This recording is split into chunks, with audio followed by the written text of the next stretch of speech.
संत मत धारा आपकी सेवा में प्रस्तुत।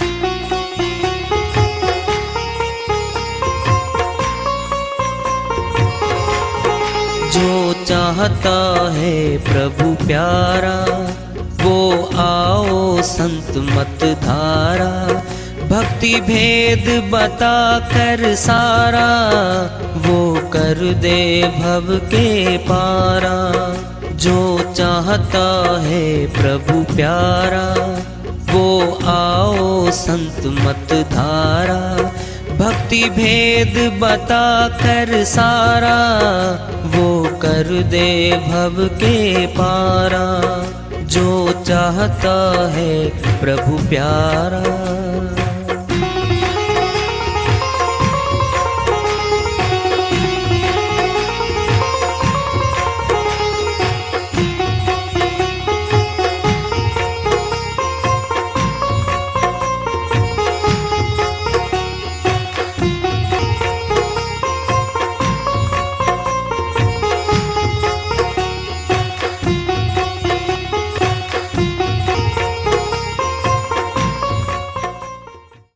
परम पूज्य सदैव स्मरणीय सदगुरु साहिब की जय हो।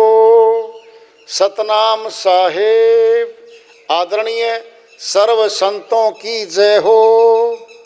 उपस्थित आदर के योग प्रभु प्रेमी एवं जिज्ञासु आत्माओं, हम सभी पूर्ण पिता परमात्मा सभी सृष्टियों के रचनहार कुल मालिक हम सब के जीवन का आधार उनकी महिमा को सुनने के लिए एकत्रित हैं।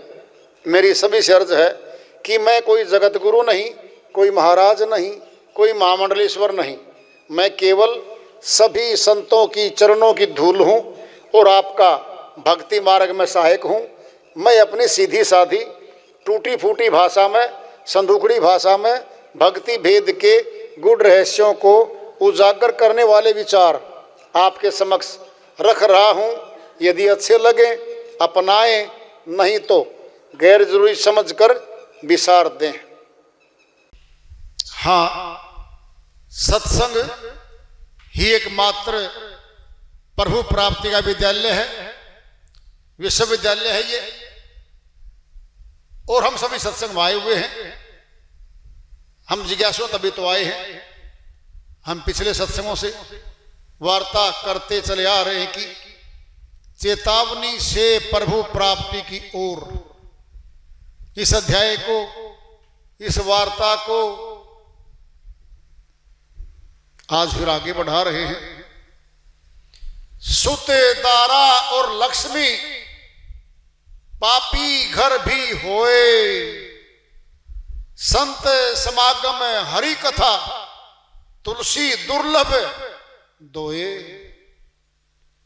श्रोमणी गोस्वामी जी महाराज उत्तर प्रदेश स्थान काशीपुरी वाराणसी में आए, महान ग्रंथ की रचना की।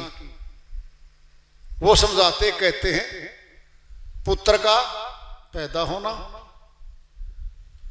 पत्नी का आना, धन संपत्ति का मिल जाना, ये तो प्राय पापियों के यहां भी मिल जाता है। संत समागम हरि कथा तुलसी दुर्लभ दोए। संतों का मिलना, हरि चर्चा, ये दो कठिन कार्य है। भाग्यशाली जीव को मिलती है, और जो इसका आयोजन करवाता है, जो इसमें सहयोग देता है, वह बहुत ऊंचे पुण्य कर्मों का भागी बनता है। सत्संग, सत्य जमा में संग। सत्य क्या है? परमात्मा और आत्मा दोनों अविनाशी हैं, बाकी सब मिथ्या है, झूठ है, नाशवान है। क्योंकि जिस आत्मा की शक्ति से हमारा तन चल रहा है, ये सत्य है।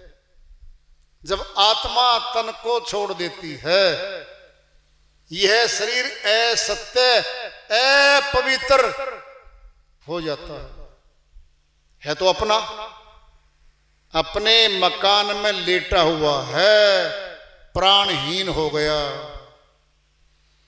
जो भी हाथ लगाता है कहते हैं भाई अपवित्र हो गया। क्या बदला उसमें? शरीर के अंग प्रत्यंग तो लगे हुए हैं, क्या निकला? आत्म शक्ति निकल गई। अति पवित्र शक्ति तो आत्मा है। आत्मा फिर अंदर रही। जब अंदर रही तो क्या देखा आत्मा को? नहीं जी, फिर सार वस्तु तो आत्मा ही थी।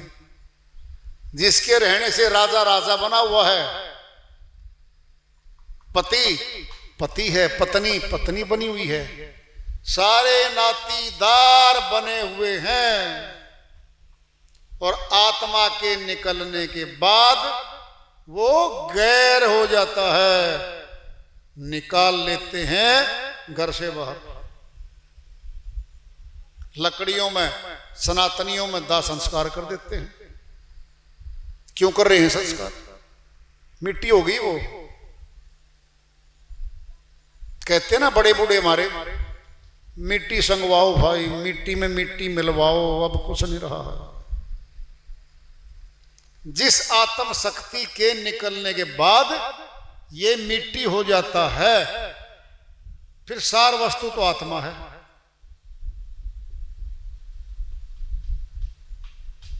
आत्मा के बारे में श्री कृष्ण भगवान श्री गीता में अध्याय 2 श्लोक 19 से 26 तक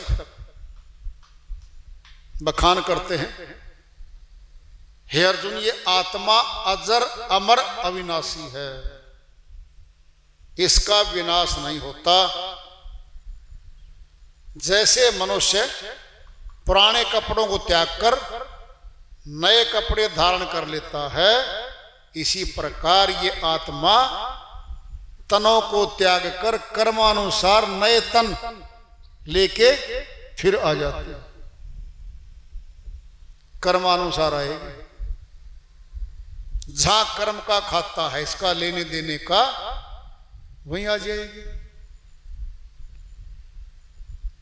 हे अर्जुन, आत्मा को शस्त्र नहीं काट सकता, अग्नि जला नहीं सकती, पानी गीला नहीं कर सकता, हवा सुखा नहीं सकती। ये 4 दाग हैं।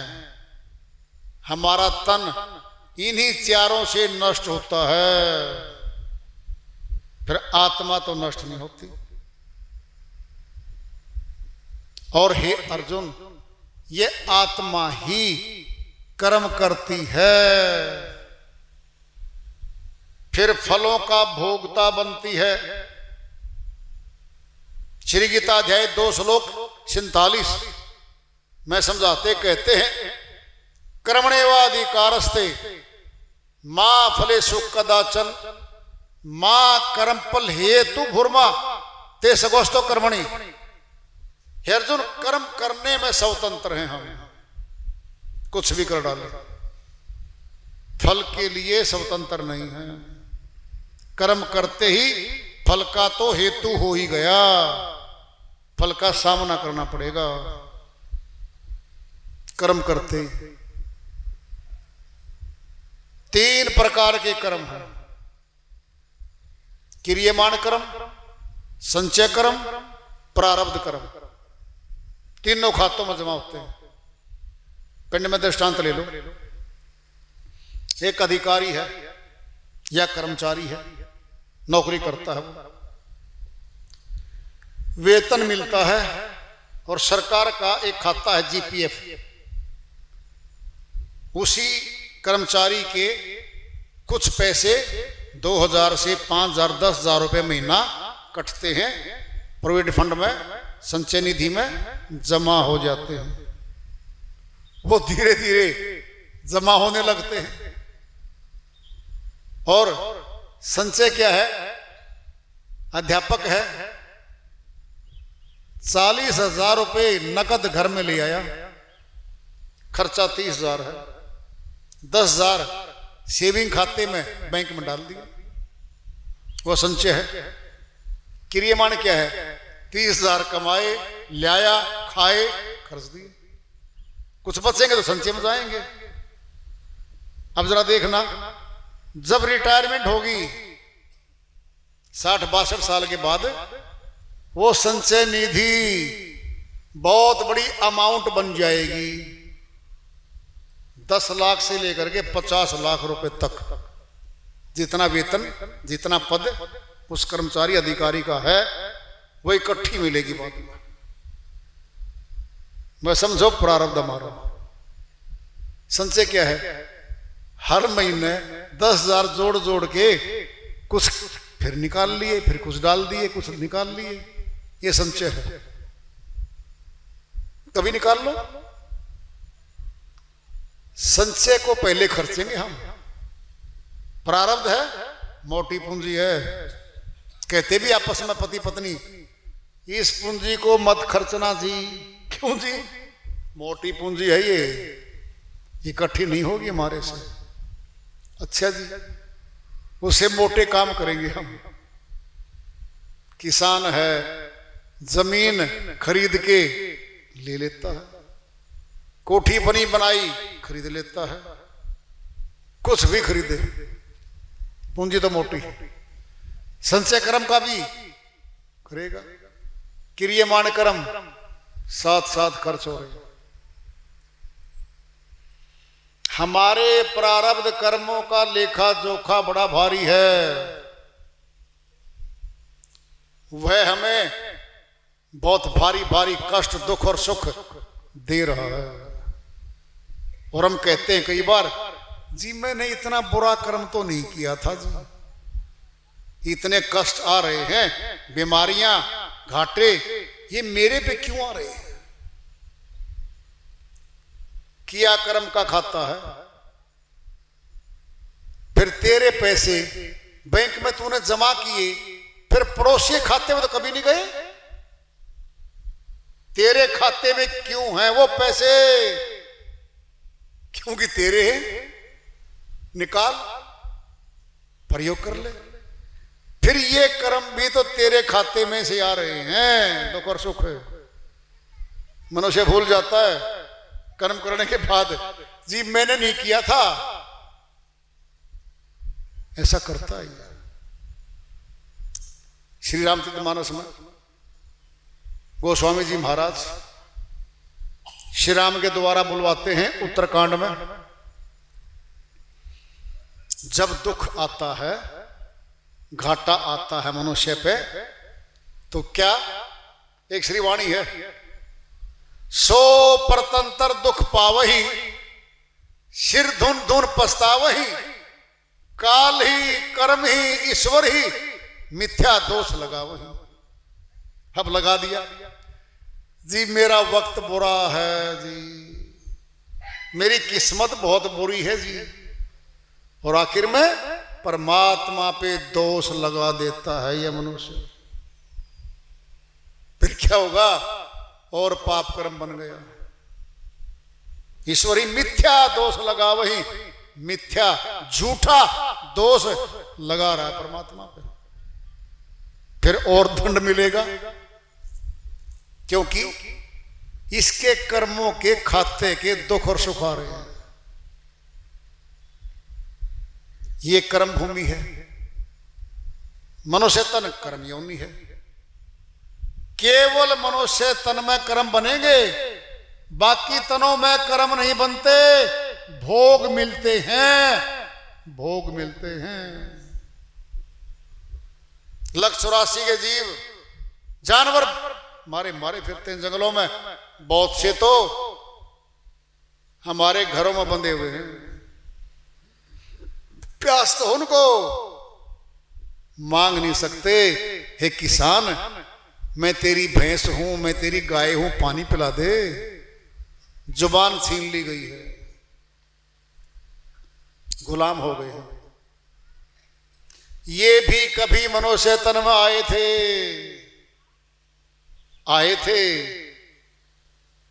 भक्ति नहीं की, 84 में चले गए।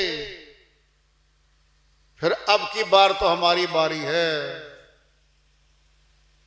हमारा मौका है, हम कुछ भी करें। कर्म करने में आजाद हैं, फल भोग के लिए हम आजाद नहीं। साहिब की श्रीवाणी आ रही है, भजन के माध्यम से उसको लेते हैं। साहिब अपनी श्रीवाणी में फरमाते हैं, भजो रे मन सत्य नाम सुखदाई, भजो रे मन सत्य नाम सुखदाई, भजो रे मन सत्य नाम सुखदाई, भजो रे मन सत्य नाम सुखदाई, भजो रे मन सत्य नाम सुखदाई। जो तू चाहे आए जगत, जो तू चाहे आए जगत में, बोलो। जो तू चाहे आए जगत में, अपनी मूढ़ भलाई, सत्य नाम सुखदाई, भजो रे मन सत्य नाम सुखदाई, भजो रे मन सत्य नाम सुखदाई।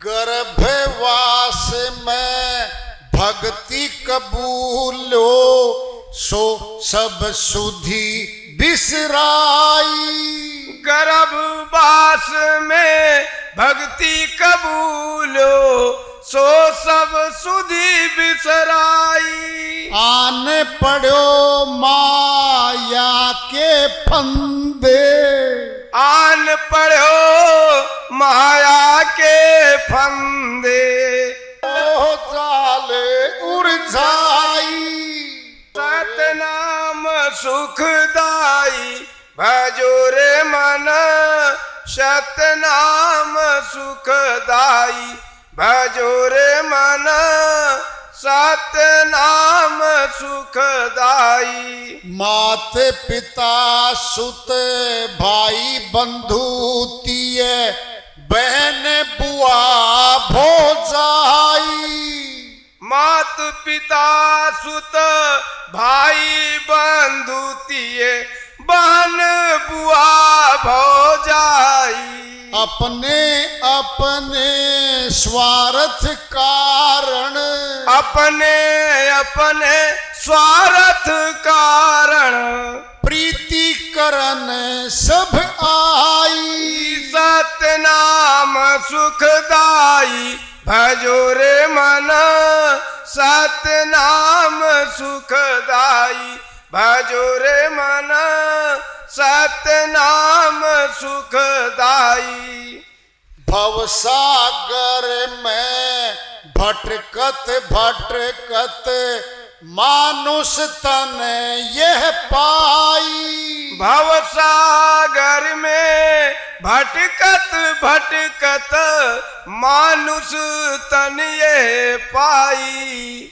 खोवे वृथा भक्ति बिनु प्रभु की, खोवे वृथा भक्ति बिन प्रभु की, धरक ऐसी चतुराई, सतनाम सुखदाई, भजो रे मन सतनाम सुखदाई, भजो रे मन सतनाम सुखदाई। कहे कबीर चेत अजू नहीं फिर 84 जाई, कहे कबीर चेत अजहू रे नहीं फिर चौरासी जाई। पावे तन सूकर कूकर का, पावे तन सूकर कूकर का,